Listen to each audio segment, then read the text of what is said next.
ధ్యానాలంటే media C prevention దీనిలో మాత్రం we are looking at అంటే మీడియా పాత్ర ఎంత ఉంది.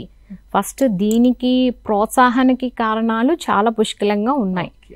ఒక పియర్ ప్రెషర్ అనేవి ఓల్డ్ కారణాలు అయిపోయి ఇప్పుడు అసలు ఆ ప్రెషర్ కూడా అవసరం లేదు. ఆ స్టిమ్యులస్ అంటే ఇప్పుడు మనం పదే పదే ఒకటే చూస్తున్నాం అనుకోండి, మనం కండిషన్ అయిపోతాం. సో ఇప్పుడు మన అడ్వర్టైజ్మెంట్స్ వెనకాల సైకాలజీ ఏంటి అది చూసి చూసి చూసి వీ ఫీల్ ఒకసారి ట్రై చేయాలి. సో ఎప్పుడైతే పదే పదే మనం అది చూస్తామో అది నార్మల్సీ అయిపోతుంది.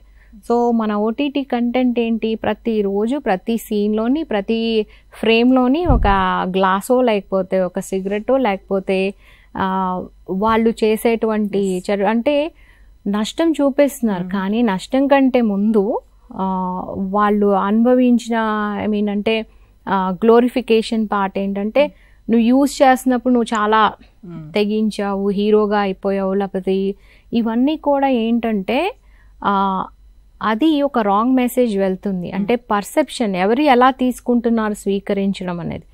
ఎప్పుడైతే మనము లార్జర్ పాపులేషన్ వెళ్తున్నామో సెలబ్రిటీస్ కానీ, ఎందుకంటే మనల్ని చూసి ఇన్ఫ్లుయెన్స్ అవుతున్నప్పుడు మనకు ఒక మారల్ ఎథికల్ రెస్పాన్సిబిలిటీ అనేది ఉంటుంది.